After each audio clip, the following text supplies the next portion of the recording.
Fishing Gurus podcast.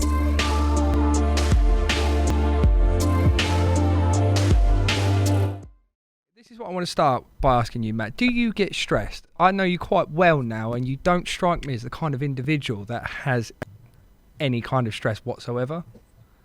I do, mate. I think a lot. I'm quite good at controlling it, but I think in my head, I do definitely get stressed, and I can tell when I do, because like I get an headache out of the blue, and I think like my body's going, you're a bit stressed here, and I do get it definitely, especially busy times at work, events and things, and like getting ready for fishing. I definitely get stressed. I think everyone does. You just deal with it in a different way, don't you? You deal with it in most people wouldn't know that you were stressed. Like you're always very bubbly, very kind of cheery and stuff like that. If I'm stressed, I'll shut down. You've seen me do it, and I need like a little I need a little kind of make sure I'm all right. But you seem to just handle it in a very different way. I think it's I always try and think like what's worst case scenario. Yeah. And if you do that, unless it's something like, I don't know, there's an alien coming to zap you up and you're never going to see your family. Unless it's really that bad. Yeah. The outcome of things like work and fishing and stuff like that, they're never actually that bad. The very worst case scenario, you get sacked from work if you're stressed about it. And worst case scenario, you've got to get another job. That's a very admirable outlook on that, actually, because for most people, that would be the end of the world. Yeah, exactly. Yeah. But it's actually not, is it? It's actually not that bad. It's not. Go on then. Before we get started, what about? I could see that you've got what, 4? Is that 4 rod bags behind you? Oh mate, let me see if I can. I've got all my stuff ready to go to Worlds. Wow, look at that. Oh mate, that's quite a bit of kit, actually, isn't it? Mate, it's an absolute. Where is that? Is that your kitchen, or is it? What is it? Garage? This is my little tackle room. Is it? Little tackle room. That looks good enough to be my front room, that does. That looks very neat, doesn't it? Well, look, before we get started, and this feels a bit backwards, but I've got to do it. Matt Godfrey, welcome to the Fishing Gurus podcast.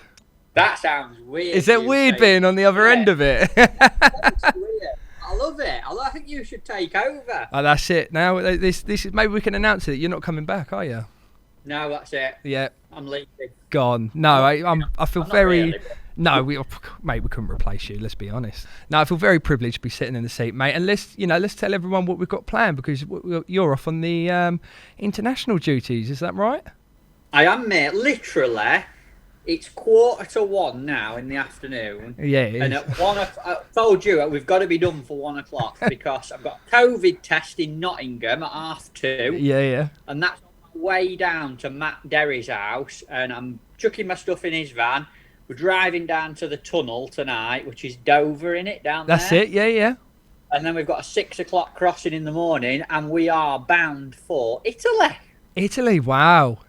Italy, mate. For the World Championship. So that's like, what we're going to do is this show that we're filming now, it's going to be filmed in segments, and I'm going to be keeping up with you throughout the journey, all the highs and lows, and I'm going to touch in with you regularly. So by the end of it, everybody watching is going to be able to see your entire journey. It'd be like a World Championship video diary podcast vlog. We couldn't quite put a label on it, could we? I think we should call it the Video Diary World Champs Podcast Vlog Diary Blog.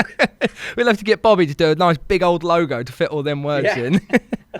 Well, hopefully though, mate, it'd be good for. I've never really never done it before, but I mean, it's a bit intense. I don't know how it's going to go, Tobe, because when you're out there, it is pretty intense. You know, it's like 5 o'clock in the morning start, 10 o'clock at night, anything like finishing, flat out in between. So it'll be quite fun trying to keep in touch with each other. And I'm sure you'll ring me sometimes and I really won't want to talk. But we're going to have to do it. And there'll be other times if we're catching a few fish and it's going well, that hopefully that'll happen and we can capture that as well. It'd be amazing, because that's what we want. We want the highs and the lows. We want to try and show people what it's like to be on these incredible, because it's an incredible experience, exactly. And to show everybody the highs, the lows, and mate, imagine if you won. I mean, that'd just be brilliant, wouldn't it? Oh, it's unimaginable. Yeah. Can't even begin to think what would happen, but But a quick one. What I want to ask you, because we had a quick glimpse at all your stuff. Can you pick the laptop up and show us a little bit of all the kit? Like how much does do you actually have to take for kind of something on this level? The thing is, right, we're going to Italy. It's on a river. We don't know anything really about it other than it's between 4 and 8 meters deep, and the flow can change, and there's all kinds of fish in it, and they're catching on a slider, a bollo, a pole. You might have to fish a sliding bollo or a big stick. Like, we don't know what the methods are. There probably won't be any tackle shops or anything out there, so you need to take, quite literally, the kitchen sink, everything. Spare floats, all your hooks, basically everything I have for my fishing back here, you need to take it away with you to do your prep out there. If anything comes up that you're not ready for, you need your gear with you. So that's the reason you take so much. And the reality of it is, I mean, I've got a reef stack system down there. Wow, you could look at the size of it. It's nearly as tall as Eiffel Tower, right? But the reality of it is, when we get out there, once you find out what rigs you need and what you're actually fishing for, you'll probably only use half a dozen floats for the whole 2 weeks.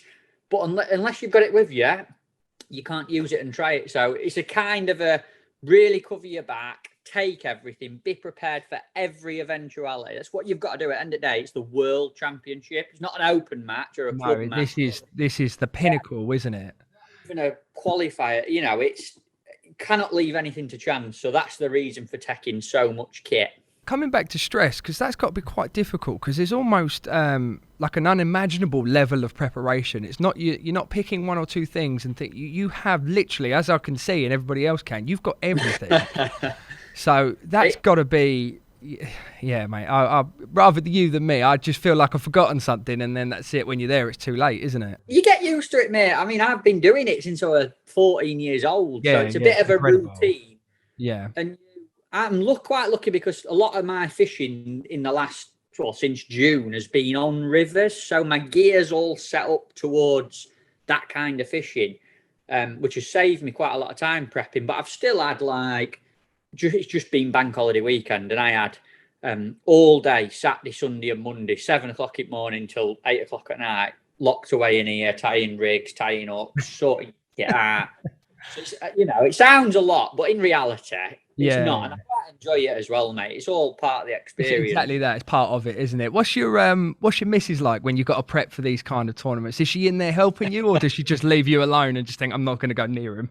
Yeah, she leaves me alone. When you talk about stress, she can tell when I'm stressed. She says I go very quiet and very blunt. Oh, you go quiet, do you? Yeah, I'm not as. She says I'm not as normally I'm laughing, joking. Very bubbly, aren't you? She says, she says, you go very serious, don't you? And last night I'd finished everything, and I took her out for about 2 weeks. I'm not going to see her for 15 days. Yeah, of course. And once you're done and everything's ready, it's a lovely feeling right, I've got an evening now just to chill out. And then it's literally a case of packing the van and we're off. Yeah. So, see, there's so much more to it, isn't there, than just the fishing, isn't there? And obviously you've got a long journey to where you're going. Who are you going with? Are you allowed to tell us who's going to be on the team with you? Yeah. Well, the team this year, obviously you've got Mark Downs, who's the manager. Yeah. And then Darren Bickerton's coming to help out as sort of a coach, vice manager sort of thing. Nathan Hughes is coming as well to help on the bank. And then the team itself, we've got Will Raisin, Steve Hemingway, Sean Ashby. 3, they've been, they're long-term members of the England team. And then you've got myself, Cameron Hughes, one of the young guns, Matt Derry, another young gun, that's who I'm travelling with, and Rory Jones, who's the youngest out of the lot of us. So we've actually got 7 this year because of COVID and stuff. A couple of members at Team Alan and Des can't go over there. So I think Mark's using it as a bit of a opportunity to bring some young blood in as well, and give all those young ones a little bit the team fresh as well. Yeah, definitely. Yeah, so really excited, mate. Cannot wait. What about kind of like favourites? Are you guys the favourites, or is it the Italians being at their home venue? Like, who are you looking at thinking, right, they're going to give us a good battle here? Definitely Italy. I mean, beating the Italians in Italy is ridiculously difficult. They must know. They must have quite a good grip on the venue. They know the venue. They fish for them. We're fishing for weird species called. What are you fishing for? Go on. Scardala, they call. They like a weird rudd dace-like fish. I've never seen one before in my life, so that'll be interesting. But there's some big carp. There's an odd barbel, some chub. And it depends, mate. It's so difficult at this stage to say how confident we are. Yeah. But hopefully, if you get in touch with me, say Saturday after we've had a look at the venue, seen how many fish there are, I'll be able to give you a bit more of a clue. And then as the actual official practice week goes on and we've fished the actual venue, you get an idea of whether or not we're doing the right thing. So it'll be good to build a bit of a picture of it. At the minute, I'd say really excited to go. If there's plenty of bites and fish to catch, the England boys, we generally are all right. We do well. But weird methods like bolognese fishing and bollo fishing on a long rod, fishing light for chub and scardle, I'd say it's going to take a bit of getting used to. Yeah, is it difficult to keep so open-minded like that? To just you're essentially rolling with the punches until you really know what you've got to kind of knuckle down on. Yeah. It is, but it's no different to going and fishing a new venue over here, sort of thing. 1 week here we might be catching F1s on a commercial, fishing for £300 to win, and the next week might be on a river fishing for £5 for good points for the team. So. Yeah, because my fishing personally is very varied, and I pride myself on doing lots of different styles and traveling about a lot, and I enjoy doing lots of varied fishing. So I think that helps out quite a bit when you're going to this sort of event, because it keeps you open-minded. You're willing to try things. You're willing, and you've got to think on your feet and adapt to what's happening there and then, sort of thing. Mate, honestly, I'm excited for you, and I'm really excited that I get to kind of I feel privileged that I get to be a part of this and get to keep up with you on your journey. And it'd be good, mate. I'm really excited, and mate, and we all wish you the very best, and we know that you're going to go away and smash it regardless. Fingers crossed. Mate, Fingers crossed. Be absolutely. I don't know when I'm going to talk to you, Toe. Well, that's what I was going to ask you, because it's probably a good time to say it might not be like this setup. Say, for example, you're having a good time on, say, the weekend. I might be phoning you like from home or on the phone, and we'll have to. So it might look a little bit different as this comes together. But I think it'll just be definite. It's going to be raw, and I just think that really adds to kind of the way that we're going to, feel like everybody's there with you.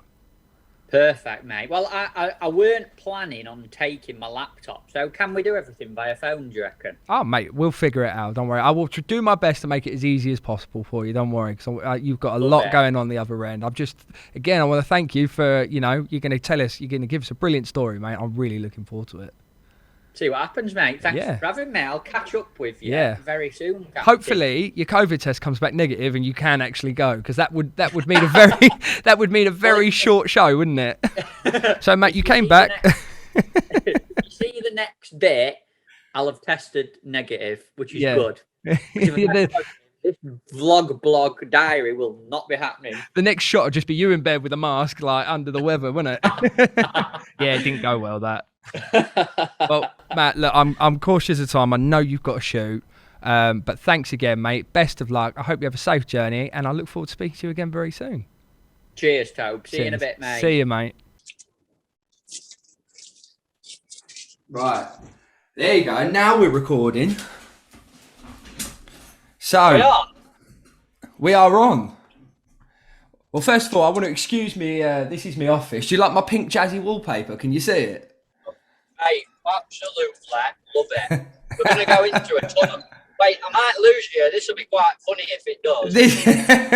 We're going to disappear into a tunnel. Mate, there's no way we're surviving that connection, are we? Never know.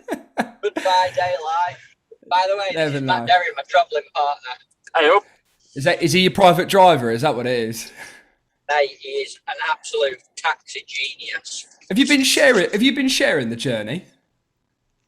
I'm on his insurance, but so far I've just been perfect. That's a poor excuse. That you've been eating all these Werther's originals. I'm on Kinder Buenos as were the Ah, originals. are they the little chocolate eggs? Yeah, bloody love them, Oh, mate. mate, they are so Moorish. I'll tell you what, they're deadly. Them, you finish the whole bag before you know it. They are very nice indeed. Can I have one? Will you save me one? Of course I will. Of course I will, mate. Well, But, everything all right back there, Joe? mate, everything is absolutely fine here. Apart from I'm missing you, that's about it. Oh, never mind, mate. I'm missing But, you mate, as well. enough about me. You are on the way to the World Championships. How are we feeling? We are.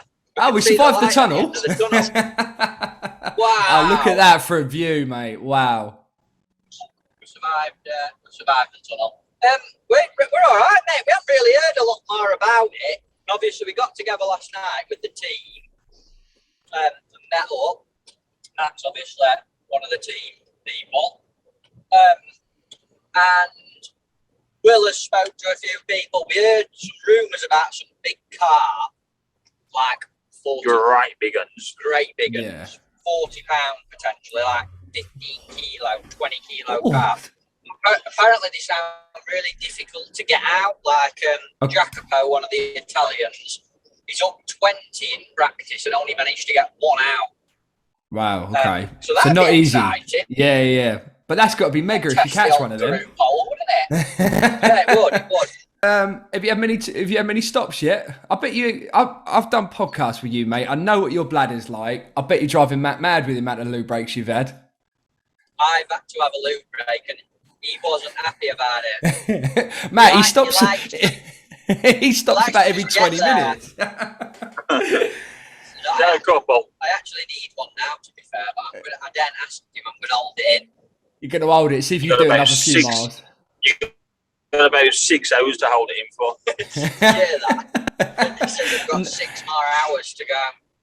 Tell Mate, you what, Matt, I reckon in 6 hours he's got a fair few breaks in. Yeah. What I want to ask you, Okay. what I do want to ask you, Matt, is obviously you've been to a lot of international tournaments, kind of like this. How has COVID changed the experience for you? Has it made it more difficult, or are you just rolling with the punches, or is it been, has it made the whole thing a lot more stressful? No, I'd say it's made it a little bit more stressful in terms of to get here, we've had to all have a test to prove that we're negative. Yeah. But other than filling out some more paperwork, doing a bit of prior research and prep, actually getting on the tunnel, getting into France and getting to where we are now hasn't been an issue at all. We haven't even stopped seeing anyone or anything. Touch wood, I mean, I don't know what it's going to be like when we get to the Italian border in 60 miles, but so far, so good, mate. Oh, good. So it hasn't been too bad. And what about the journey itself? What's that been like? Because whenever we've had guys go to the World Championships, they say it's all about the entire experience. Have you been playing some kind of travelling games, or who's been in charge of the music?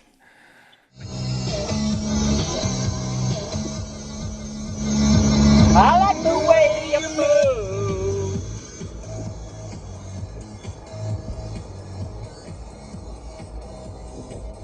We've had everything from Venga Boys. What else have we been on? Kings of Leon. Kings Been on of a Leon. few times. Yeah, Yeah, Matt likes yeah. Kings of Leon. We're just coming up to a big toll now, Toke, so I might have, this is going to be an expensive one, you know. Oh, is this going? This, Is it? yeah. Is this going on Adam Rooney's card? This one? This one could be going on the group card. Hang on, Yeah. find the ticket. We'll apologise Right. to Rooney now. There you are. Don't know if I can do it. This is going to be a big one, this, isn't it? Easy. Get your card out. Yeah, you can film me Go on. doing it for a second. I'm going to film you. Beat What- you. We're about to see Matt's see what his foreign Put his hands languages in are his like. pocket. Yeah, not. Payment. We have just witnessed a Oh. northerner spending some money. Not happy. He's not, is he? I can see it.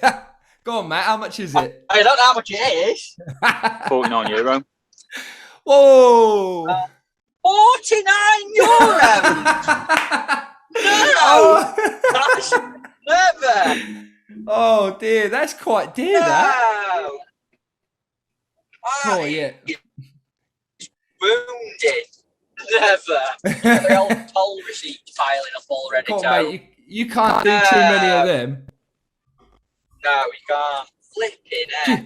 Just a quick Tell you question, what, touching on that, might be quite a simple one, but World Chat, is that obviously self-funded by yourself and Matt? Is that something that you guys have to pay for? At the minute, mate, it's a bit of a weird time for the England team because we haven't got an official sponsor. We get a little bit of help from the Angling Trust in terms of accommodation and stuff, but yeah, we do have to pay for quite a bit of it ourselves at the minute. But hopefully, if we can create a bit more interest about it, do a bit more coverage and stuff, it won't be too long before someone comes along and we get a sponsor. Fingers crossed. I think maybe a few things need to change. And, Is it common on international fishing to have, do other countries have sponsors, or is this quite common to not have one? Yeah, a lot of countries, most countries do have a sponsor, mate, but Yeah. different countries have different governing bodies that support different organisations that get behind it, and a lot of it depends how popular fishing is in that nation, to be honest. It's very varied, country to country, nation to nation. Yeah. Again, we spoke about it loads on there, especially with Will's show. It baffles me how an England international team can be unsponsored like that. It just doesn't sit right with me. That shouldn't be the case, in my opinion. No, it's one of them, like, just is what it is at the minute. Got to battle through it, crack on, and hopefully generate a bit of interest. And bring home the gold, and it might be different. Exactly, get it back going again. I'm sure that we can do it. Got a few young guns on the team this time. We've got a bit more of a free rein to do a little bit of media coverage, so hopefully we can show people back home what we're doing a bit more. And I think we've got to think long term as well, not necessarily we want to sponsor now just to pay for the stuff. I think it's more of a case of Just to pay for that toll, then. Yeah, just to pay for that toll. I think it's more a case of the international game and the events that we go to is showing how appealing it might be for a sponsor to get behind it, to show what the England team could give back and do for a sponsor coming on this kind of trip, wearing their name, representing their company, organisation, whatever it happens to be. And showing the younger anglers, mate, about representing a country as well. Exactly. How big it is to do that. Incredible experience, exactly. Yeah. Hey, it's wicked, isn't it? We're driving across Europe, we're going to Italy. You are representing the entire country. That's what I mean. You guys, it doesn't matter how modest you are or whatever, you guys are the best in the country at what you do. To me, that's just, that's next level. Oh, what a time to lose connection on that shot. Definitely. And it's wicked, lads. We're literally driving through. Cool, the connection's jumping, mate. So, I was going to say the connection's jumping to and from, so I won't keep you too long. One thing I do want to ask you, just a quick one, and I'll ask both of you. All right. Dream sponsor for the England team off the top of your head. If you could pick any company on the planet, who would it be? I'll take your first answer. Matt first. Ah, he's put you in the spot there. What are you Dream thinking? sponsor. Rolex, so you can turn at up the with minute right now, Red Bull. Red Bull. Red Bull at the minute. Red Bull to keep you. Yeah, mate. To be fair, if I was in the car with Matt for 6 hours, I'd need a Red Bull as well. That's a great answer. Go on, Matt. What about you? Dream sponsor. I'd have Rolex, mate. If I was sitting on the bank timing my bikes, you'd want to do it on a nice new Rolex, wouldn't you? Yes, that's not a bad shout. Yeah. I was going to say something like, who's good? What about like Cadbury? So you could just have chocolate bars whenever you wanted. Something like that. That'd be quite cool. You'd be turning up. You'd be twice the size by the time you get to Italy if you've got 6 hours left. Yeah, that's true. Yeah, that is true, mate. But look, again, thank you for catching up with us. When am I going to catch you next? Because once you get there, I know we're going to be quite busy. I reckon, mate, tomorrow afternoon we'll be going to have a look at the venue. So we'll be going to have a look at like the river and stuff. So I'll try and get Matt and some other lads on so you can see everyone. Yeah, I want to speak to everyone. Yeah, that'd be brilliant. do him a little thing when we're at venue tomorrow, can't we? Yeah, definitely, mate. Sure. Yeah, that'd be Slide it. wicked, mate. Yeah, and I might be going fishing this weekend, so if we catch up at the weekend, I'll be on the bank as well. Perfect, man. Yeah, You so can that'd show be me where nice. you are, and I'll show you where I am. I'll do the whole England team a little tutorial, yeah? Yeah, I'm right. I could do a bit of coaching, to be fair. Oh dear, mate. Look, as always, it's a pleasure to catch up with you, Matt. And Matt, I hope it doesn't keep you. I hope it's not too stressful for the drive for you. Like you said, you've got a long way to go. He's doing well, mate. He's doing well. Good co-driver. Good co-driver. We've gone wrong loads already. Missed about 4 junctions. 3.6 Yeah, I hope you're. mile we're coming off, so I'm going to concentrate. I was going to say, I hope you're not the sat nav. I am, unfortunately, just not a very good one. Just not a good one, no. Matt, well, like I said, it's a pleasure to catch up. I'll let you enjoy the rest of your journey. Yeah, thanks again, mate. And we'll catch up with you tomorrow. See you later, dude. See you then, Matt. Mate, how's everybody back there? Mate, we're all good. We're all good. More importantly, mate, how are you? How are things? I'm all right. I reckon I'm the best tanned ginger in the land. Yeah, I think you might be, mate. I think you might be. What's how's is everything all right? Everybody good? We're all good, mate. We're all just, wishing you the best of luck. I know you're really busy out there at the moment, so mate, I can imagine. I'm currently unloading the van while I talk to you a lot. I mean, that's just nuts. Look at all that kit.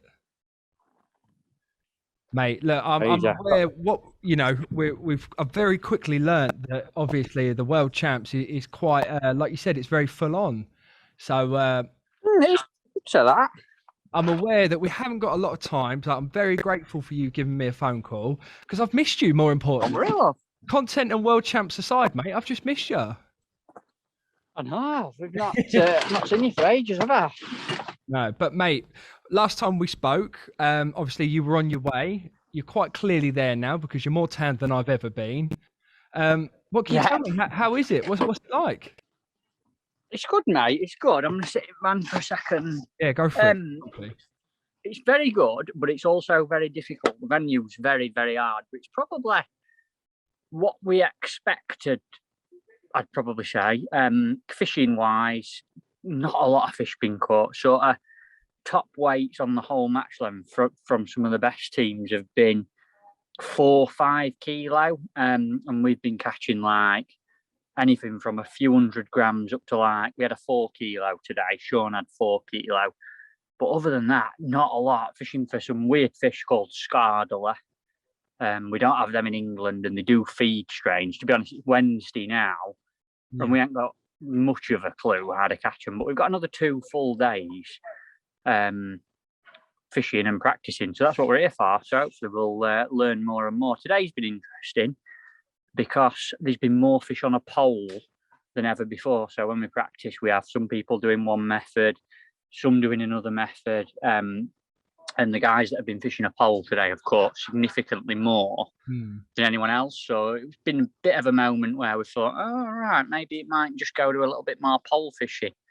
But yeah, I sort of feel like we've learned a few things, but we've still got a long way to go at this stage. Of course, but what it's like, because it's obviously very difficult and very stressful, but what is it like?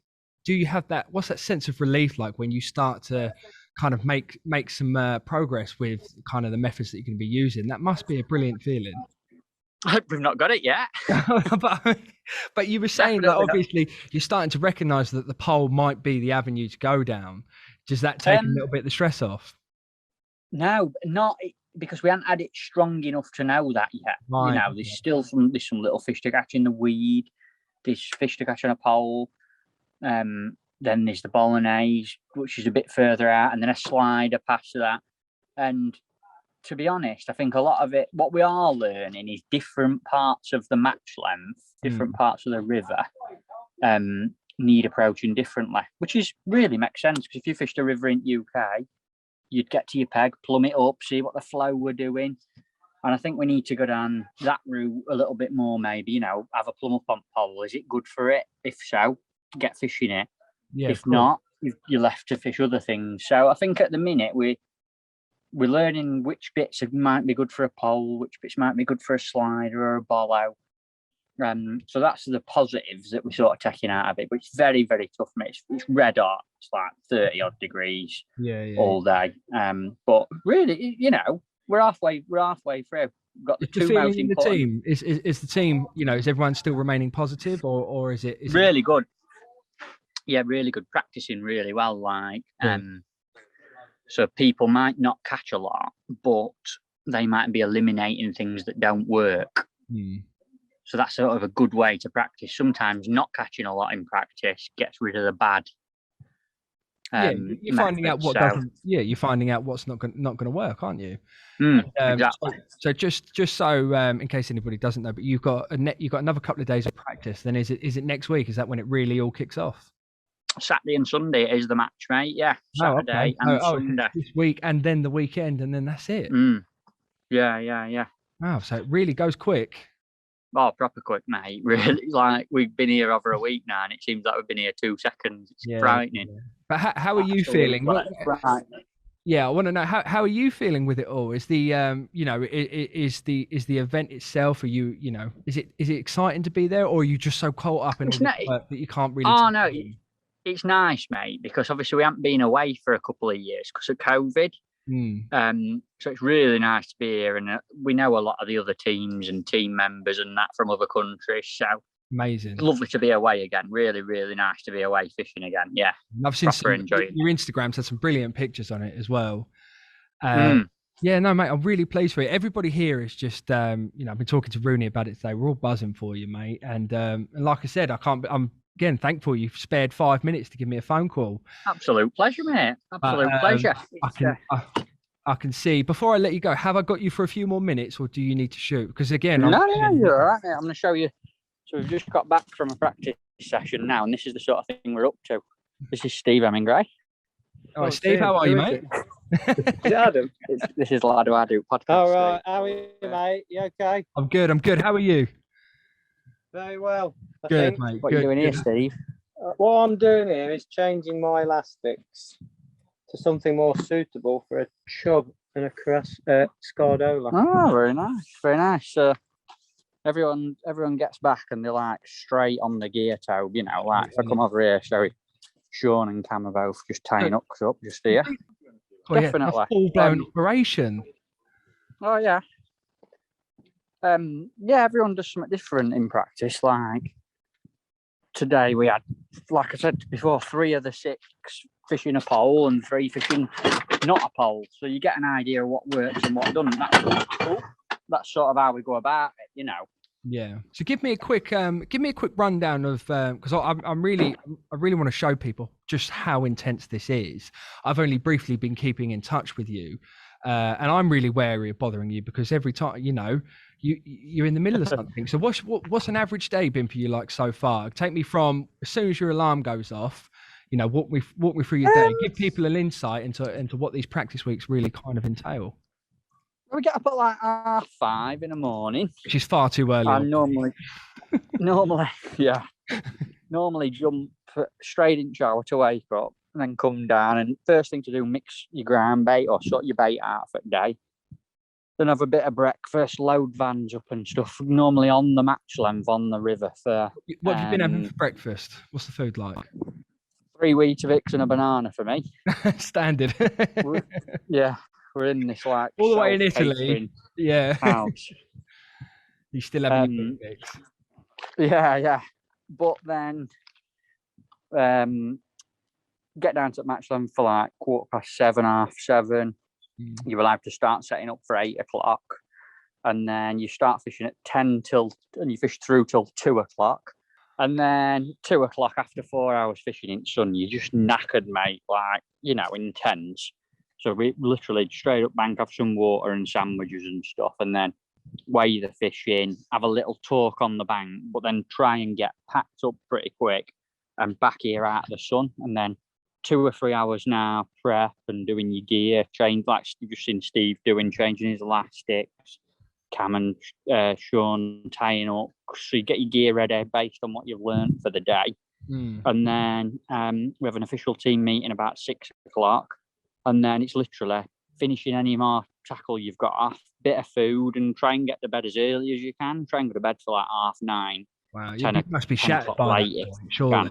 Yeah. Yeah. Wow, But it's really good, mate. Really good. Yeah, no, it must be an incredible experience. But it's just. Well, actually, I feel a bit good. I can't tell you too much no. we haven't learned that much ourselves yet, you know. But it's just nice to just touch base with you and just kind of see that, you know, what I've learned just from our couple of calls, mate, is just how intense, you know, this really is. I mean, the studio today, I'm not sure how much you can see, but I've just finished a podcast recording for Corda. I've still got half the studio in a mess. But you said I can talk now. So I was on the way to Subway, you know that. No, what are you going to have? So I was like, did a U-turn, come back through the studio together, and but that's what these calls are going to be like. We did one in my room, didn't we? Right. You know, but anything to kind of just get in and get 5 minutes bit of information from you, mate, because it's brilliant. Wicked, mate. Yeah. Nice to catch up. I will try and do something with you.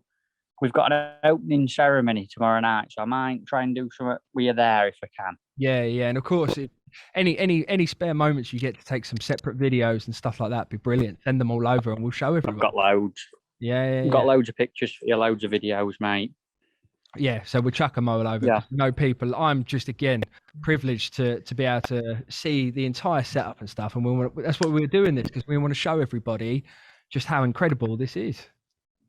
It's good, mate. It's good. Like I said, Yeah. I feel a bit uneasy because we don't really know exactly what to do just yet. But hopefully, another 2 days and we'll be there or thereabouts. Well, if we're about to leave it there, I'm going to leave you with one thing. If anybody, I know a lot of anglers, mate. If anybody's going to figure it out, it's going to be you right there, the most tan ginger man on the planet. Outdoor ginger this week, mate. Well, mate, plenty of suntan lotion still, though, yeah? Oh, yeah. Factor 50 all the way. And another, again, really important point. Are you growing a mustache? Now, but you mentioned that you liked the beard, so I thought I might take this week and a half away as a bit of an opportunity to grow it for you. So we've just told the entire internet that you're growing a beard just for me. Is that right? Yeah. Oh, That's true. you are the man, aren't you? Well, Matt, look. Right, I'm going thanks again. to go and sort. So I've got to set some whips up and I'm gonna some let you small go, fish rigs. Thanks again, mate, for sparing 5 minutes to chat to us and tell everyone your story. Again, from Wicked, here love. and everybody at HQ, mate, we're wishing you all the best of luck. You know, go and smash it, mate. Go and do what you do best.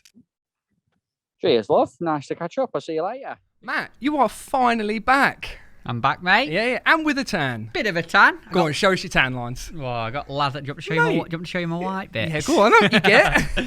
I got lathered up in Factor 50 every morning, Good, mate. I'll mate. tell Yeah, you look good. You have got a nice tan. But I'm buzzing you are finally back. I've been really looking forward to this, but it's a bit of a different setup. Well, we're both on the table, and we've got Bobby doing my job. Yeah, Bobby Taylor. Wrote me in, didn't you? He's Guru's graphic designer, really, but he'll never big it up, Bob, but he's an incredible angler. He fishes for Dorking as well. And we've got this a bit backwards, because I'm going to come away from the fishing bit, because me and you are on camera, and I don't know why we've done that. And Bobby's the only one who isn't. And for those that do know Bobby, they'll know how mental that actually is. Yeah, crazy. You're always too kind to me, you two. You know that. No, you're too modest. That's what it is. You just used to be for my biscuits usually, don't you? I'm confused because I'm this side of the desk. It feels really weird. It feels a bit backward. I'm on the table. That feels even more weird. And you're not going to be a graphic designer anymore. You're going to be podcast presenter. That's me in the future, is it? I'm going to be podcast. No. I'll present it with you, and Matt hasn't got a job anymore. Matt can just go fishing. That's it. Matt, you just go fishing. Well, you've been doing quite a bit of fishing, haven't you? Because we got you back from the World Champs. Team Bronze, congratulations. Mate, you should be really pleased with that. And you've done well individually as well, haven't you? Yeah, mate. Obviously, last time we caught up, I think it was Wednesday, wasn't it, last week? It was halfway through practice. Yeah. And from then on, I know you were busy back home. Yeah. It were mental out there. We didn't have any time to do any more sort of video calls and stuff. So, yeah, dragged us into office. Well, I just had to. We've got a bit of silverware. Go on, bronzeware. Show everybody the medal, because it's really nice. Everybody's been coming to see it this morning. It's quite a special medal for me, that one, Tobe, because I've been away with the seniors on the World Championships only 3 times. First year I went, I didn't get picked, so I didn't fish. The second year I went, I think we come 5th or something like that. So we didn't get a medal. So this is actually the first international medal I've got in a World Championships with the England seniors. So might be a bronze one, but I'm sure when we talk a little bit more about the venue and the difficulties we had, that is, trust me, that is incredibly hard earned. That is stopping with me. That I'd like to leave that. I've got shivers because I know what you went through, and I know how hard you and the team worked for that. And I'm just, as a friend and all the work aside, I'm really pleased for you because I know that you deserved that. Thank you, You really mate. worked hard for it. But I want to come back to when we last spoke because this was a really interesting point for me, actually. I know you quite well, and for everybody else that does know you, you are bubbly, you are warm, you are one of the kindest people that I do know. And I spoke to you on Wednesday, and I could tell something was wrong. Oh, mate, I were a bit stressed because I wanted to do some updates with you. But anyone who goes away on a World Champs or has been away with a team and stuff, you quite literally don't have a minute. It's like a military operation. In fact, it's like, have you watched SAS, Who Dares Wins? Yes, yeah. It's a little bit like that, to be honest with you.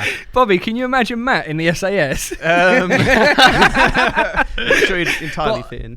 It's so you don't have time. So I'd have loved to have done some more catch-ups while we're there, but quite literally, it's so intense. We spoke about getting up early, going to bed late. Yeah. Doing prep and stuff. And the first bit of the week for me, the first bit of the practice week, so you have 5 days practice. You get there on the, say, Monday, Tuesday, Wednesday, Thursday, Friday. That's all practicing before the match. And the first 3 days, you spoke to me at the end of the 3rd day. That's it. I'd had 3 really tough days practicing. Like, to put things in perspective, we weigh the fish at the end. Not because it's a match at all, but you want to know what you've caught, how much the fish of course, weigh. you're measuring the progress. Yeah, as get well. an idea. Yeah. You know, I've fished with maggots today, and I've weighed less than someone who's fished with casters, and so. But I'd had the lowest weight on the first day out of the whole team, the second lowest weight on the second day, and then the lowest weight again on the 3rd day. So I'd had 3. Although it didn't matter what we caught, from a confidence point of view, you're 3 days into practicing for the World Champs, and I hadn't really caught anything. I'd only just broke a kilo one of the days. The other 2 I had 600 and 700 grams. So confidence-wise, Wait, was it shattered? I wouldn't say it was shattered. Because you're quite a confident person, especially with your fishing. But that, surely, even with you, that must have had you down. I knew I needed to catch some fish. The point I spoke to you, I'd just got off the bank. We were back at the digs.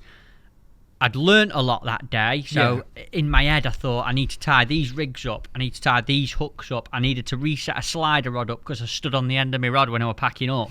And like it was all going wrong. Yeah, we've got a meeting at 6:30, and it were about 4:15 when I spoke to you, and stuff's going on in your head, and you need to get stuff done. Yeah. And I think when I spoke to you at that point, I was just thinking ahead about what I needed to do for the next 2 days practicing. Yeah. I could tell you were, and I know I said it a lot. I was very grateful that you spared the time, but I could tell that you weren't. It's like you weren't really there. I could tell that you were otherwise occupied. But I think it was really interesting to see, kind of the mental toll that had on you. Because what I want to know, how you were in that moment. Like you said, you fished. Well, you were bottom for the 3 days. How you began to overcome that, because if I've got it right, the next 2 days went really well. Is that right? Yeah, I caught on the Thursday and Friday. I caught loads of fish in practice, but it's all comes down to working as a team, really. Yeah. Like I keep stressing, it's never a match when you're practicing, but on such a hard venue with so fewer fish, it did a lot for your confidence if you did catch some.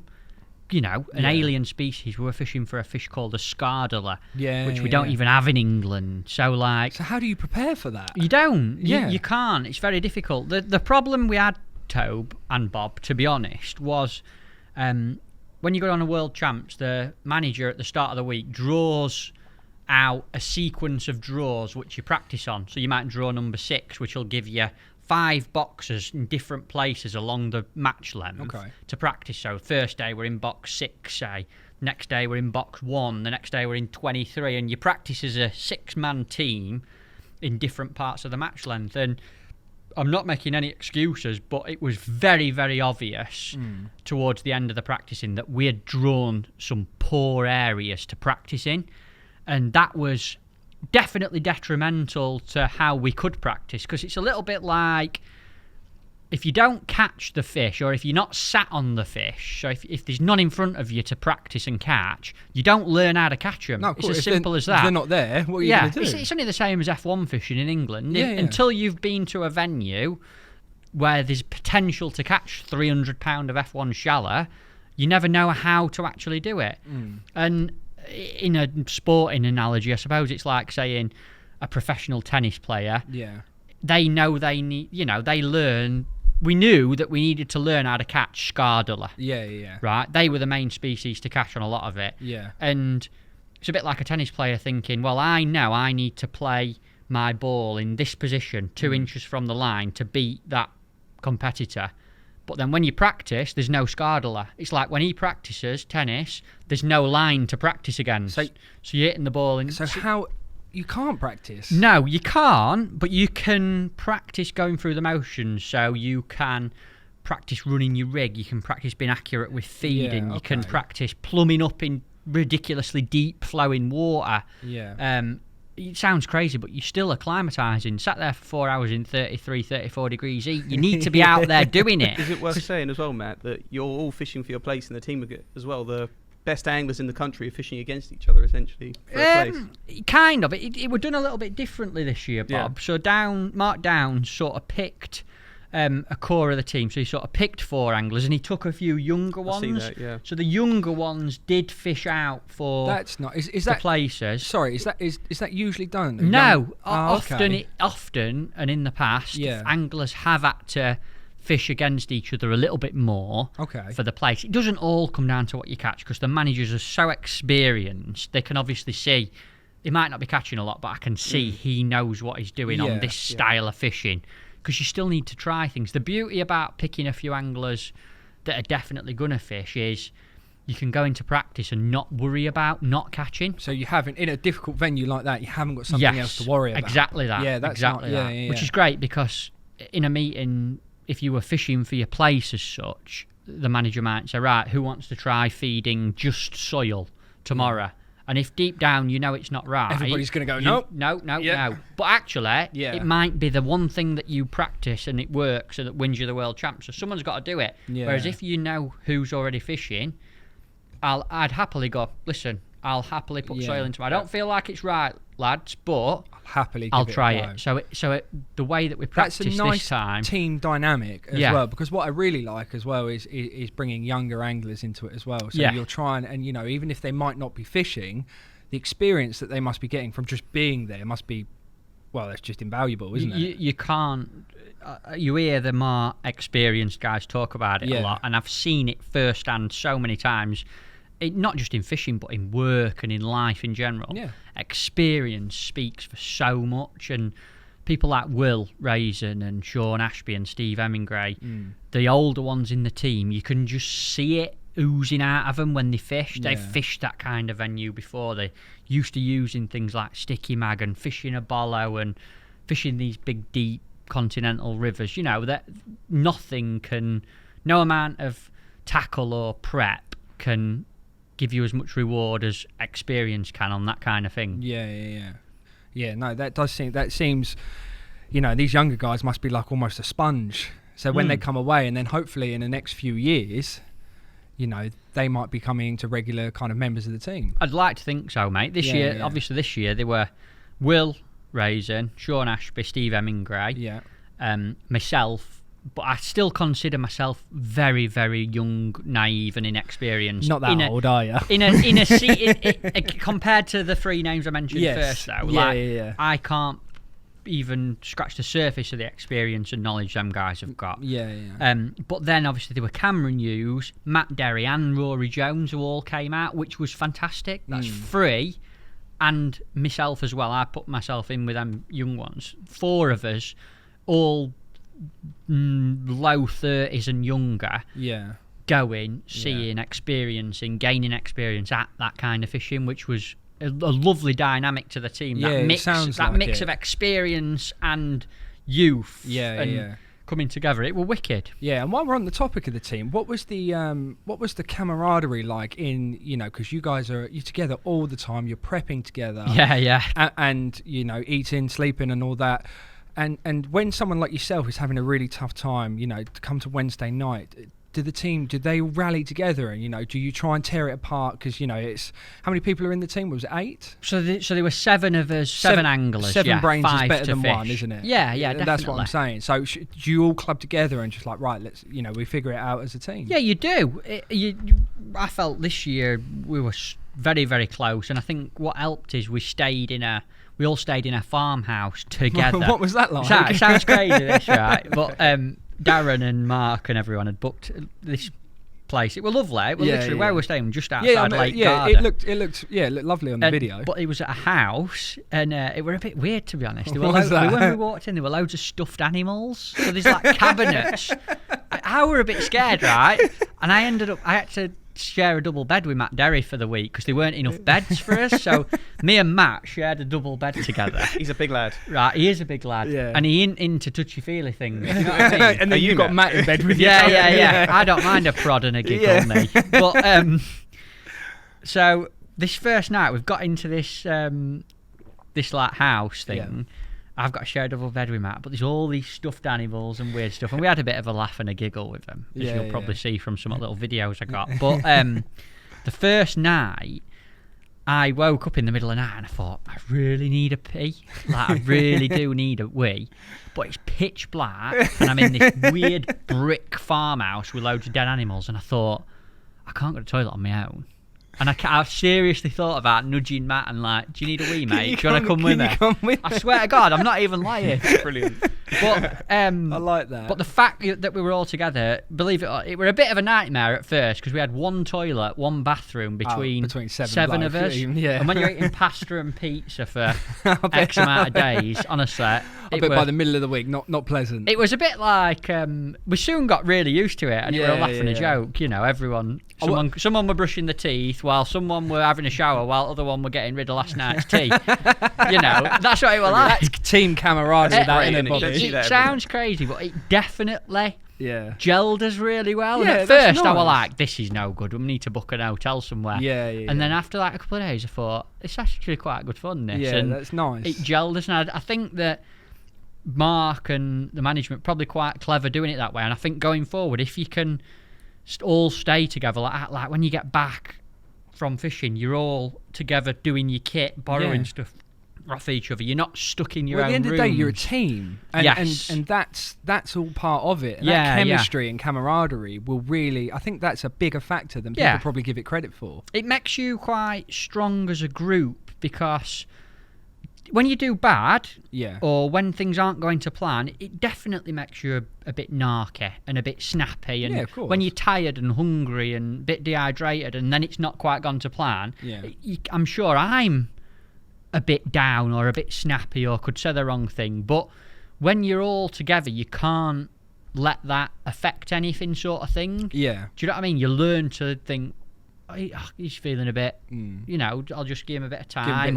Or you learn what different people need. Somebody might need an arm on the shoulder and some might just need some space. Yeah, so it's quite, it's good for that. Stopping together, staying together is really, I felt like we were a right strong unit by the end of it. And I think it's the way to go forwards, really. A question I've got for you, and I'm dying to know, what's the strangest animal in the house that was stuffed? Oh, man. I'm picturing like an 8-foot tall grizzly or something. There was a swan's neck. Just a neck and a head. Yeah, just the neck. I don't think I've got a picture of it. It was like a golf club. Honestly. Why? Just a neck. Okay.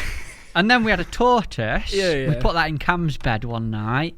You were putting them in beds and... Yeah, we were hiding them in people's beds. It's like going to bed, you find a horse's head, isn't it? That's what that feels like. Italian version of it. There were a few like random beaks, just like on a plaque, and a beak coming off. And the best one, we had Goosey. Goosey come out more than anything, a big stuffed goose. Yeah, Nathan, you slept with that one a couple of nights. Brilliant. Well, what I want to ask you about now, because it's the one part of kind of the whole trip that we didn't actually get to see while we were there, is the venue and the location that you were in, because I've seen some clips as you got back, but we want to show everyone else. What was that like? Let's start with the location that you were in. Like, tell me about it. Whereabouts geographically, yeah, we was, I think it's like northern Italy. It's basically Lake Garda, which from what I've seen is stunning. Yeah, the water was gorgeous, just as blue mate. as yeah. Me and Matt pulled up on the Wednesday when we got there. Well, Wednesday night, the sun was just setting, and we had to go and get some keys from a hotel in town next to Lake Garda. I can't remember the name. It begins with a P. This town, and I was like, Matt, just drive down here. I could see like signs for the lake, and I was like, I've got to go and have a look at lake. I could see this sun setting in mountains and that. And we just driven down, parked where we shouldn't have parked, and jumped off at bank. And I've got a little pan on my phone, and it's just like a beautiful lake, sun was setting, gorgeous location geographically. And the river that we fished, the Mincio, basically runs out the bottom of Lake Garda. So you got the massive lake here. There's the town bridge. Yeah. And the river runs out the bottom of it, and that is the Matchland. Wow, what a place to fish! Crazy, really. I sat there fishing, catching these fish, thinking, how many like tourist legs and armbands has that fish been swimming under and around? Wow, You know, really Do you weird. ever take time to stop and reflect on where you're fishing? Because I know that's quite an intense situation to be fishing in for the World Championships. Did you ever just stop, look around you, and go, this place is stunning. Look at where I'm fishing. Every now and again you do. Me and Matt did it a bit when in the morning when we were driving on. So you're often driving on to the Matchland for like 6:30, 7 o'clock in the morning. It's cool. There's like hazy orange morning sun. Yeah. Mist coming off at water. And Matt's the most straight, blunt, not into nice things. Do you know what I mean? Every now and again I'd be like, wow, Matt, look at that mountain. And he'd just look at me as if to say, don't be an idiot. And but even Matt a few times was driving on and he was like, mist's nice, isn't it? Which, of course, that's like me going, wow, look at this mist, it's amazing. Matt's like, for him to say it looked nice, it must have been nice. Yeah, gorgeous. So that's them moments you do, but in the day it's just like brutal fishing. Yeah. And getting on to the Matchland and where you were fishing, you told me that it was really difficult for a number of reasons. Why was it so hard, to tackle and just to get your head around it? It were a tough venue to physically fish because the banks are quite steep down to it, so you need a platform, you need to get all your kit set up. But in terms of like the river, it changed a lot. So the top end of the match length, a little bit shallower, dead flat bottom on the pegs. When I say a little bit shallower, it's still sort of 14 to 16 feet deep at 13 metres on a pole and 80 metres wide. Yeah, it's big. And, then the middle bit of the match length, there's a few bends and the flow's all on your bank and it's deeper, like up to nearly 8 metres deep at 13 metres out, which is ridiculous. We never fish rivers that deep comfortably in England. So it's so alien for someone. Like I would say I'm a typical English match angler, and that is, you just don't see that in this country ever, do you? The shallowest, most comfortable pegs that I fished last week, if you presented a general angler in England with that peg, they probably, I'd say, 75% of them wouldn't even have the gear to physically be able to fish. So never mind. It really was out there. Yeah, definitely. And how do you prepare for that? Because if we really, like Bobby, like you said, if it's so alien over here, how can you prepare for that in your own fishing? I think I gear a lot of my fishing towards natural venues. We fish the River Trent a lot, which is quite brutal. Is that a conscious decision, or is that just the fishing that you do and enjoy? I love doing it. Oh, okay. I buzz off fishing natural venues and stuff. Yeah. And nothing against. I love fishing commercials as well. March to June, I always have a little commercial campaign because I love it so much. And I think this equally as much skill to every kind of fishing. It's just this particular one requires certain amounts of kit and certain styles of rods and rigs and gear, and you obviously need the experience to know what to do with all that as well to fish it. But in terms of like a venue that demands a lot of weird and wonderful methods and kinds of tackle, the Mincio's definitely one of them. The most comfortable pegs this week would be classed as very tricky pegs. So when I spoke to you and you were in your garage packing everything and the kitchen sink, that was a good thing. Yeah, you needed it. You do really need it. Yeah. Wow, that's incredible. And so when you got there, and is there any chance to say, are you allowed to watch other countries practice and fish? Are you allowed to do that, or is that just... Yeah. We arrived we got there late on the Tuesday night. And on the Wednesday, we decided to go and get stocked up with things like water, some food, things we needed for the house, and go and find out where all the local stuff were. So like the bait supplier, the tackle shop, go down to the match length, drop a few pins on our phones because you don't have much time. Think a few hours spent finding your way around and making sure you're organised with things like supermarkets, a shop close to the venue to pick fresh water. Yeah, 'cause up. it's got to be other things if you're thirsty or hungry and stuff like that. There's, All that, you know, yeah. you're still a We human found- being at the end of the day. Yeah, you need, but you don't have any time after Yeah. that first day. You get there, Yeah. you don't have any time to go and find all this stuff. So from an organisation point of view, we spent a bit of time doing that on the first day. Yeah. Made sure everyone knew where they were going. And when we got to the match length, the Italians were fishing. So we okay. spent a bit of time with them. They were they were brilliant, to be honest. We went and said hello to them, shook hands, and you'd think their venue, they're practicing and fishing. We didn't want to invade the space. They got up off the box, shook our hands, Wow. and That's, Gabba. that's nice, that. Yeah, isn't it? yeah. Yeah, 'cause Gabba it said to us, one of the mates is awesome. Yeah. He were like, "Do you want us to take you and show you the match length?"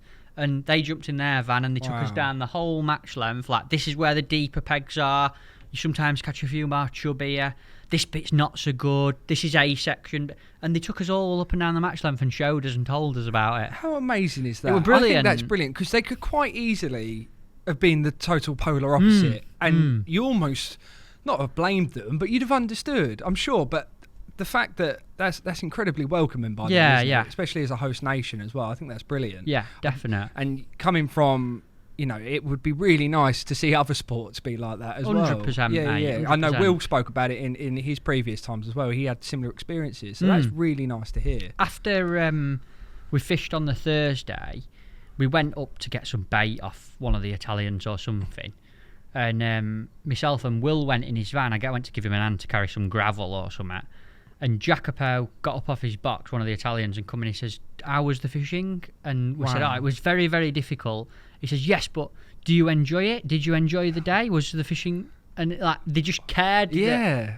the venue wasn't disappointing. Yeah, of you know, course. which were lovely to see. That's refreshing, that isn't it? Yeah, yeah. Then, well, getting down to it then, obviously coming down to the first day, talk me through that. So when you know, because you started on the Saturday, wasn't it? Yeah, yeah, yeah. So what was that like? You get down to the match. I want to know, where were you and the team? Where were your heads at? Were you guys nervous or were you prepared? Because you had such a roller coaster of a practice week. Yeah, in terms of practicing and the week, obviously we talked about it was very difficult to start. How did you actually practice when we weren't, like I mentioned, we weren't drawn on many fish at all. And having the right people on the bank. So what I mean by that is we had a team of people with us this time. We had Mark Downs, the main manager. Yeah. We had Darren Bickerton as the assistant manager. We had Nathan Hughes, which is Cameron's dad. Nathan's a brilliant angler himself, and he was a bit of a chef as well. He made carbonara a couple of days. Absolutely awesome. But him and Mark Derry, Matt's dad, were both on the bank, and they were relentless in terms of going and watching other teams. So although we might not have been in a good bit in practice, Yeah. Nathan and Mark would be 1.5 kilometres up the match length watching the boxers that did have fishing, and they'd come back an hour in, okay. right lads, So that bit of the recon. Italians are catching like this. We've watched the Belgians in this box, they seem to be doing this. So even though we weren't on them, from a team point of view, having these people on the bank and being able to go and watch and get Vital. information. Yeah, yeah. It's a bit like football. Yeah. You analyse. That's a new That's a good, isn't it? Word of the week. You analyse what your opponent does. Yeah, and you how they have respond. scouts, you have coaches, manager. Yes. Yeah, yes. It sounds like an F1 team. Everybody's still got a job, Yeah. regardless if they're not fishing. To be honest, we could do with more people on the bank, Tobe. Yeah, like yeah, more good anglers. Yeah, Bobby, they're calling Come for us in. now, mate. It'd be amazing, you know. It Fair. really, you should have too many than not enough. And Yeah, yeah. Is there a limit on how many people you can not take? really. Now, obviously, it comes down to cost. Of The more you course. take, and Yeah. and the infrastructure to a trip gets ridiculously big if there's too many. But Yeah, of course. now, a lot of the teams that do very well, Hungary, Italy, France, they have the biggest bank teams. Yeah. And So there's something yeah, in that, isn't there? That's 100%. Yeah, that's something that, because again, I remember from Will's show. Correct me if I'm wrong, but he said it was the French team that had a doctor. Yeah. Yeah, and do you know what I mean? That's there's got to be something in that. I don't know Definite. why. I mean, coming from me, but surely that's something that the England team can look at. Maybe it depends. It's Like you depends said, of how cost and serious logistics. I and- know. yeah, yeah. But if it's a winning factor, it'd be great to have it. yeah. Um, Anyway, I want to get down to your approaches because you've got a table here full of stuff, and Bobby, it will mean more to you than it will me. Yeah, I was having a look before, Tobes. Some of those rigs are Yeah. outrageous. Are these some of your approaches that you used during? Yeah, I brought a few of the rigs that I took and used, and a few of the weird floats just to Yeah, just I to mean show that people. is. Can you show me that one? I don't want to. In case No, someone- mate, you're fine. You're fine. Yeah. I didn't actually use these Oh, did you rigs not? out there. These are some from some past international trips. These ones. That's a 50-gram flat float, but that's just an example of like. And how would you use a flat float? Because I've never heard of it. Basically, Tobe, that's for holding a bait still or slowing it down. So you have that's got 50 gram of lead on it. Right. And basically that enables you when you're fishing in a flowing river. Obviously, the Float World Championships, the nations, you're not allowed to use a feeder. Right. You have to use a float. It can't be overshotted. It's a proper float fishing world champs. A flat float enables you to hold a bait still or slow it down because the flow will flow around Yeah, the of float, course. Yeah, big of lead on the course. bottom, and it's a way of presenting a bait slower or static in a big flowing river. Ah, okay. But this river could have been up in flood. The water runs out of Lake Garda, which is fed by mountains, Yep. and a number of times I've gone to a venue like this, and 3 days in we have a massive rainstorm, and all of a sudden you need to get 50-gram flat floats yeah, out. of course. So you have to have them ready and Yeah, take yeah. them with you. That's Yeah. just the extremes of prep Yeah. sort of thing. Got you to know. cover it all. And- Yeah, And what yeah. have you got here then? Because I'm dying to find out how the actual fishing itself went. Well, when it comes down to fishing, what I was going to tell you about is obviously we didn't catch that many fish in practice because we didn't draw great areas. We caught a few, especially the latter 2 days. But it was interesting to see how the venue changed through the week. So we went here in. okay. There were going to be a lot of bollow fishing, which is a long rod fishing a float out in the river. A little bit of slider fishing, like 40, 50 metres out, fishing a big sliding float.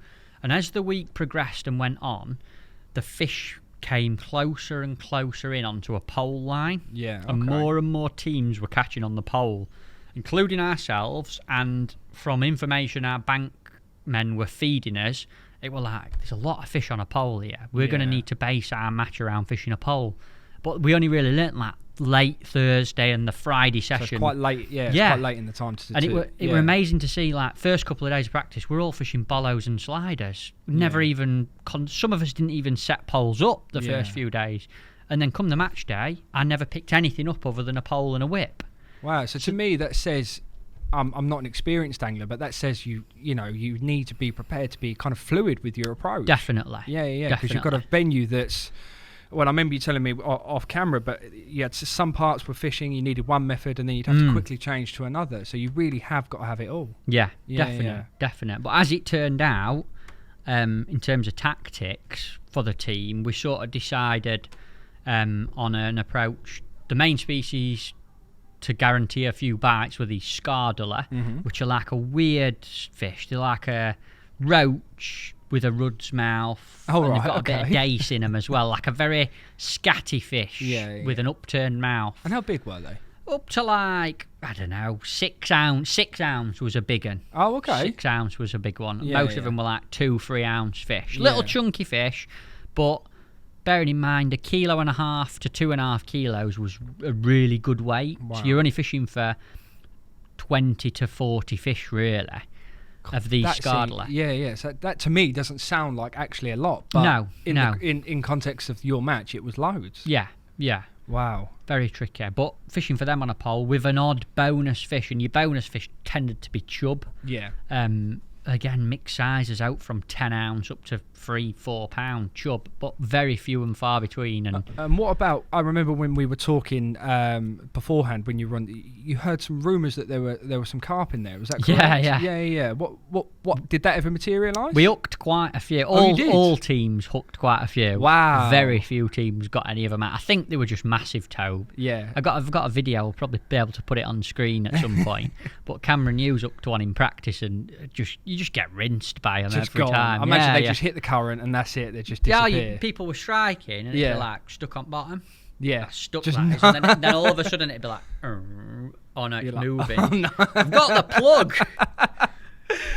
But we lost an odd one. There were no way on our sort of gear. I think a lot of them will have been 10 kilo plus, you know, Yeah. specimen carp that Some you big hook. carp in there. Yeah, Yeah, and yeah. you didn't hook that many. I had No. one day where I hooked 4, and then I don't think I hooked another one all week. Oh, okay. Yeah. So So- you're not hooking them, and you're rarely not No. landing them. Did anybody land any in the match? A few people did, mate. they yeah, did? Goran, who won the individual world champs, he actually had one first day. Wow. Yeah. That's Um, put you ahead. That must put you ahead. Yeah. But it weren't a 20 kilo one. You needed a bit of luck. Sounds crazy. You needed a bit of luck to hook a small one. Yeah. Like yeah, you were praying if you had to go and have a fish for one Yeah. because you were that desperate. Yeah. You were praying that it was a little one. Yeah. Yeah. Like you could have done with hooking one. Otherwise, it's just obliterate you. no point hooking it. Yeah. Be seeing you. Incredible, mate. Well, can we get on to the match? Yeah. Yeah. I'm dying to hear how you got on. Talk me through day one. You got to your peg. How is it going? Set up. Mate, I had a nightmare. First day. Why? As soon as I got there, so I've got to my peg and. Obviously, you have a box to fish in. You're allowed to fish anywhere in this box. It's taped off. Oh, is it like? Yeah. Oh, okay. So you can fish. In theory, so this line here, there's a line between you and the next bloke. In theory, he could fish one side of the line, you could fish the other. You could sit next to each other, but you don't do that. Yeah. Everyone a little bit of tends etiquette. Yeah. Yeah. Okay. But the whole of the middle of my box where I needed to sit was just a massive reed bed, massive thick reed bed, and I got a little hole one side, a little hole the other. But on a river, we found we needed to flick our rig upstream, let it settle just above the bait, and then run it down over the bait. So you needed a long. You need a long. So you needed to sit in the middle of your box. It was important. Oh right, and you didn't have a middle. I didn't have a middle. So what did you do? So like I rang Mark down. This is like 7:15, and we're not allowed in the box till 8 a.m. And I'm thinking, hang on a minute, I've got to set up 2 bolo rods, 3 slider rods, some whips, and 8 pole rigs. I've got 2 hours to do it. Were you stressing at this Oh point? well, I need to go in and clear a hole in these weeds. It'd probably take me 20 minutes to do it though. Yeah. I can't afford to do that in my setup time. So I rang him and I says, look, there's not just going to be me in this situation because they were an odd reed bed all the way up. Okay. I says, can we get any sort of permission to clear a peg out at least? And he went, leave it with me. And at the time, Gabba, the Italian who showed us round at the start, Yes. him and Finney Finney was 2 pegs to my left in the match on the first day. Andrea Finney, one of the Italian anglers. And they were both there. And I went up and I says, can I ask, are we allowed to go down? And then Gabba says, give me a minute. And he spoke to someone on the phone. He went, yep, no problem, I've sorted it. Wow. And he spoke to my steward in Italian, and Yeah, they let us yeah. go down. And there were a few of us that ended up needing to do it. Wow. But I spent sort of 20 minutes in my Crocs, Yeah. in water, Doing just some gardening. cutting a hole out. Yeah. Think you only do it on a commercial, don't you? Cutting your mud line out. But Yeah. so once I got that out, I had a little wash in river, and then. Sorry, hang on. You had a wash Oh, before it's all silty and just mud and like it weren't the perfect start No, to of day one, you course. know. But it needed to be done. Yeah, so I yeah, cleared of myself course. and all that. I'm sorry, I can't imagine Matt Goffrey having shower in at the World Champs in the Just river. having a shower in general. Wow, but that's got, all jokes aside, that's got to be quite unsettling before you first. have to literally just Yeah. put it to one side, you know. I was dead confident after that. Like yeah. I knew this section was quite even in terms of depths and the bottom of the river. Like the main worry was you drew a peg that was very uneven on a pole. Okay. Because the Scardle tended not to settle on any pegs with big boulders and stuff, and there were a few of them, but thankfully that section I was in the first day didn't have any of that. It was nice and flat, so I was settled in terms of I weren't worried I was going to have a terrible peg and a potential nightmare match. And I literally fished to what the team plan was, which wasn't fixed. It wasn't to set in stone, because at the end of the day it's a river. You needed to fish your peg. As you said, you had to be fluid. Yes, as well. you had to be prepared to change, adapt, and no set way of feeding or set rig was right. You had to constantly change things up to keep catching. That was the key. Right, okay. Really. Yeah. And I had a really nice match, mate. I balled it on a pole, threw in. The general tactics were to throw in some ground bait at the start. I threw in 5 litres at the start, and then I potted some ground bait with some joker in. So I potted another litre in, which had got so you got a big area of big balls with not a lot of food to bring them in. and then I potted in a litre with my joker in, 100ml joker, a few casters and dead maggots. So you're running your rig accurately over a nice area of bait, and topped up by potting in balls of sticky mag and gravel. So basically this is stones with a few maggots in, and you use a powder called sticky mag to stick it together. Wow. So you're cupping in balls of stones with an odd maggot in. But you obviously need the stones because you can't just throw maggots in, else they just drift off down river. Yeah. So the stones take them to the bottom. Wow.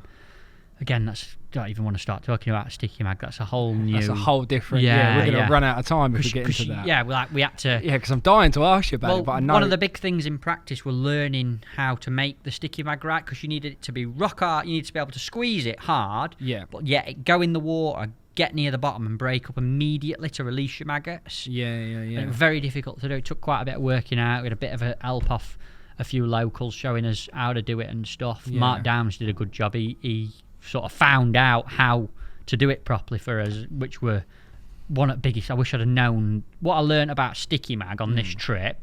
Genuinely wish I'd have learned it 15 years ago when I started international Do you fishing. think that'd have changed your Honestly, entire... when Mark showed us and told us what he'd learned, Yeah. even Will Raisin were like, that is crazy. Wow. Wish we'd have known that before. Yeah. What a piece of advice. So Yeah. really, really good learning point, that one. To the point I almost think I could use that in England for some of my fishing over here as well. Wow, incredible. So, but you had a good first day. Yeah. I basically ran a rig all day. Yeah. 12 metres on the pod. Decided to fish 12 metres because at 13 it was a little bit uneven, and I came back to 12 and it was flat. Oh, okay. So I took my dolly butt off my pole and I fished 12 metres out. And I had I had a steady start, a really good middle 2 hours. And then at the end, my bank runner Matt Derry, who I travel with, he was behind me. Yeah. He didn't get selected, bless him. Yeah. But incredible on the bank. I actually said to him, he was behind me both days as my bank runner. Yeah. Never had anyone as on it. He had me position. He had my position and all the people above me and below me. Perfect. So at the end of the first day, so he was I put my on rig down it. and I went, what do you reckon? He went, I've got you down for 6th. I was 6th. Wow. Second day, he went, I've got you down for 3rd, and him will beat you. Yeah. Bang on. That's impressive, actually. Bang on. Yeah, so he crazy. was truly on it. He was relentless, up and down bank. He had shin splints after the second day. Really? Done that That's much painful, walking up and down. Yeah, that's painful. Can't thank him enough. And what about the rest of the team? How did they get on the first day? Mixed results, really. It was Yeah. quite a high scoring venue. So what I mean by that is because it was so tricky, all teams had people not do as well because of the nature of the venue. Rock hard fishing, a little bit peggy, bad areas, good areas. So we had mixed results, but enough to put us in 4th place. Wow. Which, to be honest, when we saw how many points we got, I think we got 40 odd points. We were like, well, that's no good. Yeah. We're going to be 8th, 10th with that. Yeah. Well, Results came in 4th, and all of a sudden we were all actually that sulking. must have brought you up. We were sulking with an ice cream and a Coke at the end of the match length, literally just waiting for everyone to get off. Yeah. And I think it was Rory who was like, we're 4th. And I'm like, shut up. He went, we're 4th. Wow. And all of a sudden we're all like, Coke down, ice cream down, back to the digs to do game prep. on. Yeah, like wow. Yeah, so that's totally... Italy were clear leaders. They had 27 points on day one. Oh, so they were well ahead. Yeah, 40 odd was second. Yeah. So I love how the seriousness of that changed. Ice cream down, and it was back to. Oh yeah, game like on. medals in reach. But 23 teams, we were 4th. A medal is within reach. Well within reach. And when we drove off, like I say, when we drove off the match length on the Friday night, I remember me and Matt were talking, and we said, if we win a medal here, we want knighting. So to come 4th after day one, that it was like, we can get a medal here. We need to get a medal here. Well, I think we need to get the Queen on the phone because there is a medal sitting on this table, Bobby, isn't there? It's only a bronze one, but honestly. Imagine. Give an MBE. Sir Matt Godfrey. It's not me, it's the team that wants it. No, of course. So you had a good first day, and it ended in what was actually quite a nice touch because you were down, and then you found out that you were 4th. So it was back. It was game on. Yeah. Day 2 in the morning. You must have all been motivated. Oh, mega, mate. And what I'd like to say is the day 1 fishing is your biggest learning day of the week. So even though you've had 5 days practicing, nothing gives you more information than the first day of the match. You can, yeah, of course, you can you can't win it on the first. This is something Mark Downs says, the manager, all the time. You can't win it on the first day, but you can lose it. Yeah. And we didn't lose it. We were up there, Yeah. but we learnt loads because you've had another day fishing the venue in match conditions, which you cannot practice for. You can't can you? practice That's the for. thing with every sport, including match fishing at the highest level. Yes. You can do all the training in the plane, but you cannot prep for that match No. condition, that big, that final, or that. That is just, you take it on the day. So for you guys to finish the way you did is brilliant. Yeah, well, that night we had a serious chat, a really serious team meeting, and we learned the Italians had been keeping some things really under wraps, but obviously on the Saturday they brought them out into play, so we get to see the secrets. We got to they use really light. Can you rigs. tell us the secrets? Yeah.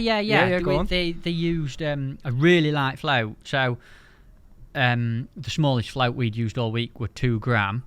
And they brought out a 0.6 gram strung out rig in 4 meters of water. Is that a big difference? They used tiny hooks, Yeah. size 22 hooks and 07 line for these big chub in clear water. They'd done so well. They kept it completely under wraps all week. Yeah, and fair play to it. Yeah, I think Jacopo caught 4 big chub. He used a size 23 barbless hook, I think. Will said he used, and wow, really like amazing fishing. Totally, and again, they hadn't practiced it in the week because they didn't want to give it away. Fair play. Yeah, Fantastic that's incredible tactical approach. Yeah, that because amazing. It could be quite easy, I'm sure, to go right. We think or we know this is going to work, but let's make sure that it does, because it doesn't matter how confident you are. I think there must be an element of doubt of definitely. What if it doesn't? Like Mark Downs had found a video of Jacopo doing it and putting his rig, and he was lifting his float all the time to waft his bait up and with his light rigs and loose feeding a few maggots. I saw Simon Wilsmore posted that on Facebook. Did you see yes, that, Matt? That'll be the video. And I've never seen anything like it personally. Obviously, I don't do that international style fishing, but it was incredible. Yeah, I've never seen anyone fish like that before. We're all huddled round a table that night, like, show us what Jacopo's doing. We need to know this for tomorrow. Like, the buzz in the team, like, what rigs we're going to need for these light floats. We need this in our armoury for tomorrow. How incredible is it that you are, because I know you're modest or anything, but you guys and you're at the pinnacle of the sport, and you are still learning new things as you come in. At the end of the week. Yeah, that's what I mean. One right day at the end. left. Yeah, you know? and you're like, wow, something new. Yeah. That's just like, it's incredible. Yeah, it's incredible. It's cool, mate. It is cool. But obviously that night's meeting was intense. There were a lot of new stuff to consider. We had our section draws for the day after, so we knew which sections we were going to. So Will was going to D section where I'd been, so Will were grilling me about bits, and I was going to B section where Steve Hemingway had been, and so that were different again. You were grilling him as well. We were all. That's what it's like all the time, and it's nice to talk about it, because looking back myself now, you don't actually, when you're there, I only cared about what I were doing the next day, what hours I going to do the best I could for the team. But actually looking back now, I remember Cam asking questions and Matt telling people what I'd seen on the bank and learnt, and Rory and Downsy were saying, make sure you've got this for tomorrow, you're going to need this, where you're going, like, and I'd love from a fly on, I'm almost looking at it now from a it's bit nice of a fly to on reflect. the wall. It were a proper operation that Saturday night. But it's moments like coming back to when we were talking about the closeness of the team and the camaraderie. That's, in my opinion, where that factor comes into play, because you are all there to help each other. You're all there to share advice and make sure everybody's prepared for that second day. Definite. And that's where I think that factor will, I hope the England team do, as you said, continue to keep you gelled like that. Yeah. Maybe 2 bathrooms. You don't all need to be that close, do you? But so we get down to the second day. Start fishing. Talk me through it, mate. Second day, I were in B section, which is different because it's a little bit deeper, a little bit more gnarly and nasty. There's an odd big boulder and stones and a few more big fish in B section. So you've had to change your approach again. A little bit. I knew I was going to catch less small fish, but I also knew that, or as a team, I say we all know this. We all talk about this, but I've been warned. Look, there's less scardula there. And you're probably going to need to catch a bonus fish or two, which is a bit pressure on, really, because one bite takes you from 10th in the section to 2nd or 3rd in the section, and if you don't get that bite, knackered. You're done, aren't you? And if you do Yeah. get it, it's elating, you're buzzing, and you need to do. You're under pressure to catch an odd bigger fish, but you also have to think, if I don't catch a bigger fish, I need to be the best of the rest. How am I going to do that? Well, I need to set some whips up to catch little sun perch and fry in the edge. And we knew from practice there was a line just over the weed, so like there were big bars of streamer weed close in, sort of 4 to 8 meters out, and just at the back of that you could sometimes catch an odd. Cameron had caught an odd Carasio in practice. Willard lost a massive one there. He went down to a tiny hook, hooked a massive Carasio, but I got that in my head that, well, there's an odd big fish being hooked there in practice. They do live there. I need to set a trap for them. I need to have that in my armoury. But if that doesn't work, I need to make sure I catch more tiny fish than everyone else, so I'm best of the rest at that. And to make up for it. The second day, the first day, I've got you a lovely picture of my peg, my box set up and everything, because I had loads of time, weren't stressed. Second day, not gardening or showering this time. I've got nothing for your second day, because seconds before the start of the match, I was still getting a whip out, still getting a slider rod out, so dashing about like a madman. And as it turned out, I did have a pretty simple match, really. I did the normal start, balled it with ground bait, balled it a little bit further downstream the second day, because the day before I caught all my fish right up above the bait, which is weird, but we found all week that's sort of what happened with these Scardula. And I caught a few Scardula to start with, and there was an odd chub being hooked, and Matt came, again, amazing bank running from Matt. He's like, Matt, there's an odd chub being hooked, you might want to have a look. If they're having a little feeding spell, there's an odd chub being hooked. And I'm like, what on? And he went, well, he's had one on a flatty and he's had one on a really light chub rig. So I picked my flatty up and I've lowered it in top of my peg. It's got about a metre, it's gone wallop, clunk, caught a 12-ounce chub. That's like pressure off. That's halfway in your section, virtually guaranteed already. I just want to jump in, because that's Matt obviously did an incredible job, and if you had perhaps somebody different who wasn't as on it, is there a chance that you might not have got that fish? Oh, 1,000,000%. It's a question I want to ask you as well, Bobby. How important is a good bank runner? Oh, it's so important, Tobes, isn't it, Matt? It's it could be the difference between you winning and losing, literally, couldn't it? So that's what I mean. That's what it sounds like to me, because that changed the entire situation for you. You need someone with a right. That was my next question. What Yeah. does a good bank runner entail? I think they need to be. You can't have a bank runner that tries to fish for you. So you can't have a bank. You can't. So the way that Matt said that to me was perfect. He says, "Listen, Matt, I've had a good look. There's been a few chub hooked in the last 5 minutes. Some on a big flat float, some on a flat float, and some on a chub rig. Just thought I'd let you know, mate. You might want to have a look for them." It up to you, so he's giving you the information. Yeah, it's my decision. He's telling me what's happening. Right. I'm on the box fishing. That's how it needs to be. Whereas a bad bank runner would go, mate, there's loads of chub being up. You need to catch one. You need to get on a flat float. He's caught one on a flat float. You need to be... Because you've got to fish your own peg. You've got to fish your own way. So having the right people on the bank, and as a bank runner, knowing how to give the information to your angler is really important. It's about managing, it's about managing them and realising, the situation and pressure they're in, and not adding to that. Yeah, giving them information is the main thing. Everyone in the team is good enough to make the right decisions. Everyone on that bank, it's the World Championships. It's the best anglers in the world. The pinnacle of the sport. They all know how to fish. Yeah. But a little bit of good information. Helps them make better decisions. Incredible. Fair play to Matt. He sounds like he did an awesome job. Mate, both days, incredible. I said to him at the end of it, I said, listen, I'd have you on bank every time, but he's too good for that. He needs to be fishing as well, I want him in team fishing with us. But I caught a chub, which were pressure off, and then I went on to catch an odd Scardula. I'd fed a line close for sun perch. Really important there, what we found in practice was you needed sunglasses on, and you needed to keep looking, because these little sun perch, they were chunky little fish. They're right cool fish, like a sea fish. They're all green with a spot on them and spikes. And they'd come in over your bait. We'd feed a line in like 3.5-4 foot of water close in by some weed.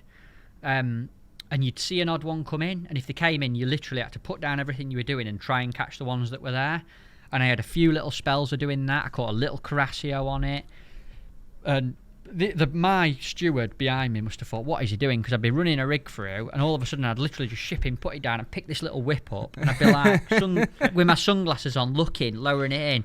Next minute, you'd be like, whoop, plucking a little. They're quite chunky fish, Matt, though, weren't they? They weren't tiny, were Yeah, they? some of them were like 3 or 4 ounce. Yeah, they're well worth catching. Got to when you're only fishing for 1.5 kilos, 2 kilo, massive. But that to me sounds like incredible fishing for you to just that's a very quick decision that you've made, because you could quite easily.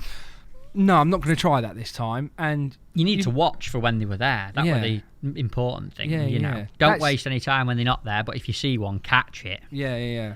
And then I got this line behind the weed. So basically, I hopped between running a rig on the longer line, having a look for an odd chub. Once I got one in the net, I could spend a little bit more time doing it. Matt gave me a nudge every time a few were hooked. So you don't tend to find with big fish on these kind of venues that there'll be non-hooked at all for say an hour, and all of a sudden 2 or 3 people will be playing one because they have little feeding spells. So good info about when them, like, there's a few feeding now, Matt want to have a look, pick up your chub rig, have a look for one. I never caught another chub, but I did catch the back of this weed. I caught an odd tiny fish early on it, but I was just getting obliterated by tiny little fry. Right, okay. And I says to Matt, I says, I'm going to set a little trap there with some sticky mag because I could catch these tiny fish dead close in. I didn't need to ship out there for them. So I fed 3 big balls of sticky mag at the back of the weed. I thought, might catch a Willard caught a big Carasio there in practice. Cam had caught a couple. There's some chub. And about 20 minutes after feeding it, I dropped back in on it and I caught a Carasio about 1.5 pounds straight away. Massive bonus, absolutely. Yeah. So you've got them bonus fish while now. I was playing it. Yeah. I got 2 then at that point. Exactly. At that point, it was like, you're doing well, Matt. Now you're doing really well. You know, you're top 5 in the section, guaranteed now. Yeah. Matt, how are you feeling when you were playing that fish? I need to know. Can I swear? Because I was absolutely, yeah, of course you can. Honestly, SH1T'ing myself. But I can't imagine you panicking. You don't panic because you did. I know it sounds crazy, right? You hook it. Yeah. You've put your rig in, right? Yeah. Your float's gone under, and wallop, you've hooked it. I could tell it were in the mouth. It's on my hook. I've got the right gear on. I've been fishing for 7 days at this point. So not panicking. You're well within the groove, but there's still a level of... Your heart's beating out of your chest. It's natural, isn't it? But that's what I live for. Like that, I'm playing it, and I'm like, wow, this is scary. But it's only a Carasio. It's a 1.5 pound F1, basically.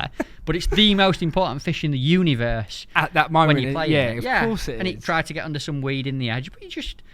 If it came off, I would like to think it wasn't because of something that I'd done wrong, you know.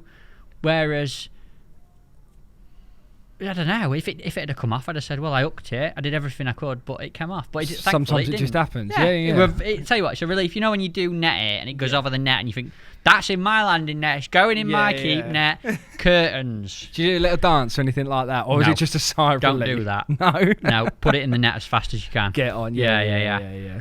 But it were nice. We got there's a bunch of English lads who always come out and watch, and they're from up Wakefield way. Oh, really? They're absolute diamonds, honestly. They come over, they have a few beers, and they just love watching the lads. They come every year. Yeah. And it's I always love to talk to them and stuff because they're such nice people, and they come out and support the team. Wow, that is nice. It's you brilliant. Got some fans. And they were behind me when I caught the were Carasio. they? What was their reaction? They were like, go on, Matt.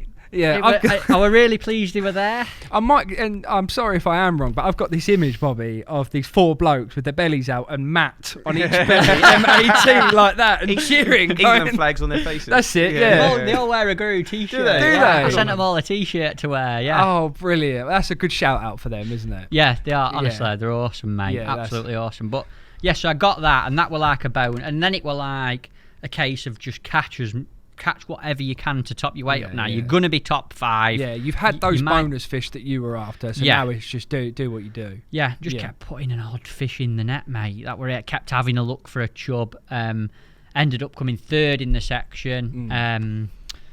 Mitya, the Slovenian kid, won the section. I've fished with him lots and lots of years. In Slovenia, we fish a venue called Radica, big river Sava, and he lives near that. He's brilliant on there. He were in my section. He won the section. And then Finney, Andrea Finney, the Italian, I think he beat me by about 500 grams.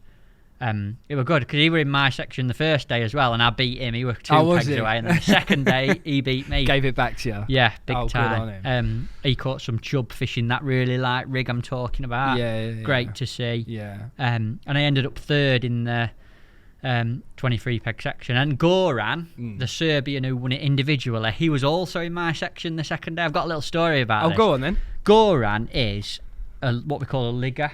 Yeah. Right. Oh, yeah, I've heard of He's this. a big bloke, right? He's a big bloke, and as in, don't want to fight with Goran. Yeah. And he's got big, thick head of hair. Yeah, but he's yeah. the happiest person ever. He's like right jolly and happy, and Yeah. always pleased to see you. But he's been world champion before. He won the Wow. world champs in Croatia a few years ago on that big river bob, I know where the they one. caught the barbel. Yeah.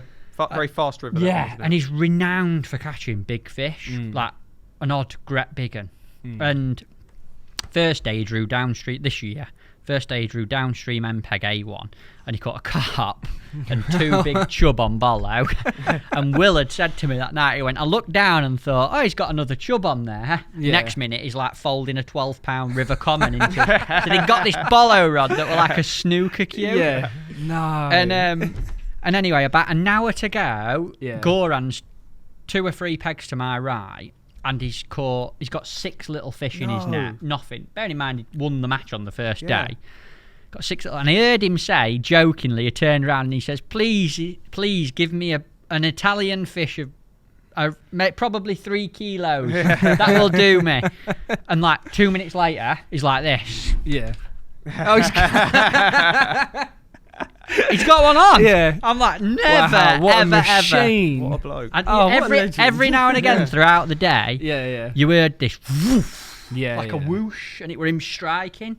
Yeah. And he fished a Wow. 15-gram bollow flow in the middle of the river Yeah.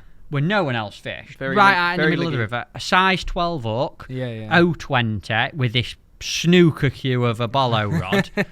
And he caught a 3 kilo barbel. No one had Wow. seen a barbel all week. No one had seen one. He caught a 3 kilo Different barbel level second by day. the sounds of it. Yeah. Yeah, netted What, it. What a machine. And it won in the world champs. He was Wow. world champion. I actually beat him the second day by Yeah. 20 grams, Oh. but because he'd won his section the first day, Yeah. he was 4th, 1 place below me on the second day, and his Yeah. 5 points made him world champion. What a way to win. That's incredible. Proper yeah, ligger, what right? a way to but win. get this, right? Go Get on. this. I'll try and get a picture to put over it, Yeah, right? yeah. He's netted this barbel and he's given it the big cheer. And Oh, so stuff, he was right? giving it a dance then?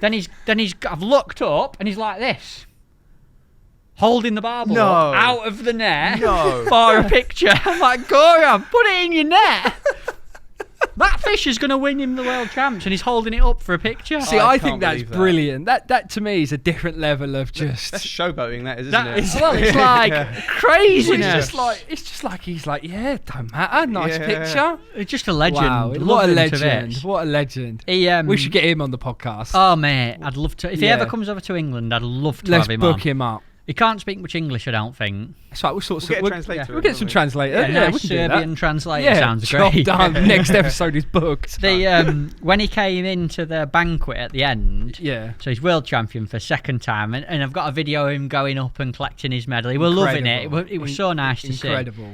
He when he come into the banquet, all the Serbs carried him in on the shoulders. Wow. And he came in holding his 2 world champion trophies, got Yeah. 2 massive ones, and then What he a put them moment. down and he was pretending to play rock music on a guitar while he stood on the shoulders. He sounds like a proper character, He is, doesn't he? just Yeah. yeah, it was great what to a see him legend. win. Yeah, what a moment, mate. And that was it. That was second day, That yeah. was the That's second end day. of second day. I ended up Yeah. 3rd in section. Yeah. And at first we were like, we don't know how. Yeah, because we didn't know how we'd done. Yeah, and you were 4th. So were there nerves? Were you? What was the feeling among the team? It was when you weird finished? because we'd actually got a bit of the bank running wrong, and we thought people had done better than what they had Yeah. in the team. So, we were like, we could be second, we could be 4th, we could be 3rd, and it were literally a case of waiting until the results you came must in. have had some butterflies going on at that point. Did a bit, but Yeah. I was quietly confident that we were gonna be 3rd, if I'm honest, Yeah, because the teams around, like France, was dangerous. I think they were half a point behind us first day. Right. They'd had a few bomb outs. We knew we'd beat France, and there were another team. Downs is brilliant. He knows before the results come in. he knows what we've done. He's brilliant, adding it up, getting the scores in, and he had us down for third, and we were third. Czech Republic came second. They had a few points more than us, 3.5 points, 4 points more. Great team, great to see them do well. And good friend of mine, Peter Classic, I think he's pronounced his second name. Call him Peter Czech. Absolutely, again, another legend, brilliant angler, but he came third individual. Oh, brilliant. So it was nice to see him go up on podium as well. And what was it like on the podium? Because obviously you said on that Friday, you know, if we get a medal, we should be knighted. How did it feel to have that? You came away with what is an incredible result. What was it like being up there on the podium? It's relief, mate, more than anything. It's a really pleasing feeling and a lot of relief, because I'll tell you this from experience, after nearly 2 weeks in Italy, that's just going there, and then a month of prep. I spent 3 18-hour days in my garage that bank holiday weekend before in a row getting ready for it. Wow. I've been going running just to get my fitness up a little bit and stuff like that before I went. That's and all part of it. Yeah. And after 9 days intense fishing, all that pressure, and knowing that you're there or thereabouts, and all that effort, and sharing a bathroom with 8 blokes, and getting up at 5 o'clock in the morning and going to bed late, and all that effort, right? You know, when you have to get in your van at 5 a.m. on the Monday morning and drive back across Europe, and you haven't got a medal in your hand, it's a damn sight harder than when you've got one of them on your dashboard. Yeah, I can imagine. He's incredibly modest as well, Matt Tobes, but he did come 5th overall. I don't know if you don't think you've mentioned that yet. Matt. Yeah, he did come 5th over a top point scorer in the team. Mate, incredible. Incredible. 5th individual. Really pleased with that. No, it's nice to do well. You. It's nice to do it. The team is everything. Of course, and the team did well. Everything. But the team came away with the bronze, and we shouldn't ignore the fact that you came 5th overall, which is an incredible result. It's nice because the top 5 at the banquet, they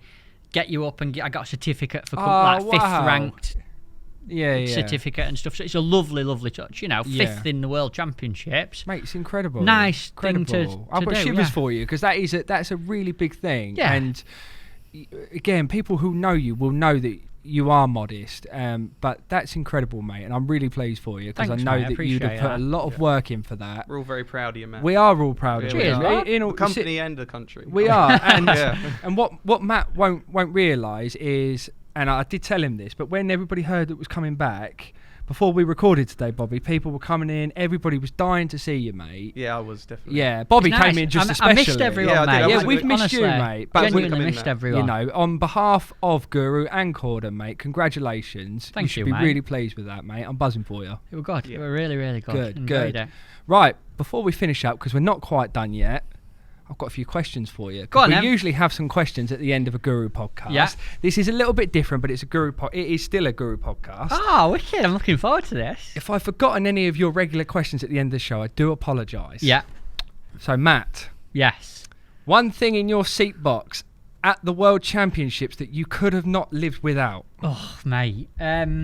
I tell you what, I've got a weird one. I've got a really weird one, right? Those that know me know how close I was to my granddad. Oh, because he got me into fishing, and that he come and watched all World Champs. And and someone found it actually while we were over there. Yeah. It's proper weird, this. I should have brought it. I'll bring it in and show it you one day. But last time I saw him, he was like my hero and everything. Last time I saw him, I was packing my van to go on Goldenrod final or something. And I called at his house for a cup of tea. And he picked this, I was shutting my van doors, and he picked this like weird little lizard thing up off the floor. And he went, here, take that. It might be good luck. It weren't to a World Champs. It was just a Goldenrod final. Yeah. And I put it in my seat box, and now I just keep it in there all the time. It's weird. It's a little like green lizard, and it says made in China underneath. Yeah. And I just have it in my box all the time. Wow. That's lovely, that, Matt. That is lovely, isn't it? Yeah. And a few times, like, makes me go a bit emotional. A few times in week and stuff. Yeah. When I was struggling, I'd just like open my box drawer. Yeah. And think, mate. Yeah, he's there with you. He'd be proud of you, Matt, as well. Mate, absolutely, he would be. That's incredible. weird, but No, it's not weird, mate. It's lovely. Yeah. That's incredible. yeah. Sorry, mate. I didn't mean to upset you. No, but it's good, yeah, mate. no, I It's know. brilliant. It's, Yeah, a bit of a weird one, But but that's incredible. That's giving me shivers. Yeah, yeah. Honestly. Yeah. And it's things like that get you through that slump on a Wednesday. yeah, when you To have the incredible, to have the incredible finish that you got. Yeah. So that, to me, mate, that little lizard thing is lucky. It's brilliant. Fair play to you, mate. That's incredible. The next one that I want to ask you. What would you say to... I've edited Nigel's question a little bit here. Right. What would you say to a young lad who is just coming into the England team for his first time? What piece of advice would you give him, having done so successful in the senior team and you've had success as well before on the international stage? I think you've got to want to do it, and you've got to base a lot of your fishing that you do in the UK and on the home scene around that. So I don't mean go and fish a river the same as the Mincio every time, but what I mean is be prepared to put time to one side to go and make sure you know how to fish a slider. You cannot go to a world championship and not be able to fire ground bait accurately on a float. You can't go to a world championship and not be able to ball in ground bait on a pole. You can't go and not be able to know how to mix sticky mag properly and know how to put a big flat float through. So there's a big amount of a big stable of skills that you won't use in the UK on most matches, but make sure you know how to do them as your core in fishing. Yeah. Make sure you know how to do them as your core in fishing, definitely. Brilliant piece of advice. And the last question, again, I've had to change it a little bit. If you could change one thing about the World Championship tournament in itself as a whole to make it better for the sport, for people coming to it, or whatever angle you like to take, what would it be and why? Can I have a couple? All right, I'll let you have a couple. I think I'd love to see. This is all my own opinion. Yeah, that's what me of course. personally. Yeah. But I've been doing it since I was 14 years old. I was 14 when I first went to a World Champs. Wow. And you have an opening ceremony, and it's nice. And you go and sit on all the teams. Like you get with your team, you walk through the streets of the city that are hosting it, and you have like a band playing, and then you sit down and you all listen to each other's national anthems, and you get up on stage. And for me, for 16 years. From the junior ones to the World Club Champs to the European Champs to the World Champs, it's been the same for 15 years. Right, okay. And from a teams going point of view, I think like FIPS and whatever, I think it'd be cool to really jazz it up. I don't know if it's like the marketing and... So to make it a real event. I don't know. It'd be cool to have like, rather than a local little band banging a drum as you walk through the streets, have like a fire throwing display, or like like Beyonce there singing all the national anthems. A little bit more modern, so that rather than me putting a video of the Italians stood on stage with the national anthem playing at the start of it, I've got like, look at this that happened on the World Champs. Yeah. Let's get everyone a few more out there things At the end involved of the day, in that. It's the pinnacle, isn't it? Yeah, so that should be replicated. I just feel like it's a little bit aged in that side of it. Yeah, like the that's actual fair. hosting, a few more fireworks and That's it. We Are the Champions playing when you go up on stage. And Bobby, that can you get kind of Beyonce's thing. number? Rita Ora It's would in the do. phone book somewhere. Him of all people would be able to get it. Yeah. I'll message him on Instagram. Oh, good work. Okay, good. And the other thing I'd love to see happen with regards to like the World Champs is I'd like to see an event in England held that creates more interest about it. So competition in the UK, you've got a lot of big money finals and stuff, and a lot of people talk about them, and there's a big buzz about them because it's a lot of money. It's a life-changing amount of money to win. So people are interested in watching them, following them, looking at them. There's not really an international event in the UK, but I think if a company, maybe Guru could do it at some point. I don't know. We'll have to speak to Room. But if there was a big money, big event, team, individual, whatever, that was all based around international rules, international fishing. Pick venues that suit the methods I've just spoke about when you asked me about what young anglers need to do. You make it easier for them. Yes, Is that what, you're presenting the international fishing and making it appealing because you're saying you can win all this money. Yeah. And this is the style of fishing you need to do. And by the way, it's good if you do that because you could also get selected to fish for England, or it shows you. I think it just needs putting in front of people a bit more. And I think a big money event in England, fished to international rules, would be a really good way of doing it. See, for me as an angler at the very beginning of my angling career, or whatever you want to call it, that would immediately grab me personally, because as most, I think, beginner anglers and even the more experienced anglers, we've spoke about it on the show before, do tend to go down the commercial, the fish show and stuff like that. But if you came to me and said, Tobe, this weekend there's an event, it's an hour from your house, I'll come with you, it's a match or geared around these international rules, it would be really hard to say no. And then if you add if you do well in all of these, there is a chance that you could fish for your country. It's very difficult to say no to that. Yeah, of course it is. Of course it would be. It's definite. Sorry, it's worth saying as well that these guys that Matt fishes against in the World Championships, they're fishing those international rules as standard most weeks. Is that right, Matt? 100%, Bob. So, yeah. Oh, sorry. So we're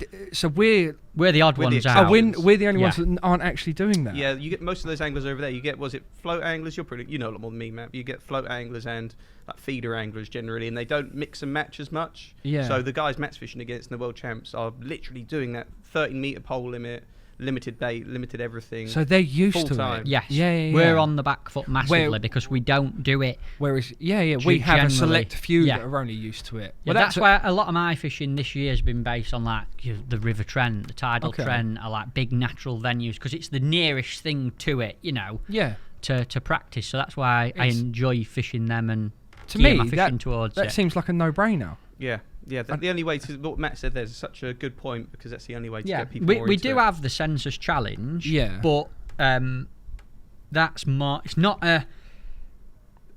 I think I know money's not everything, but to create the buzz that Fishermania, Match This, Golden Reel, to create that buzz, you need.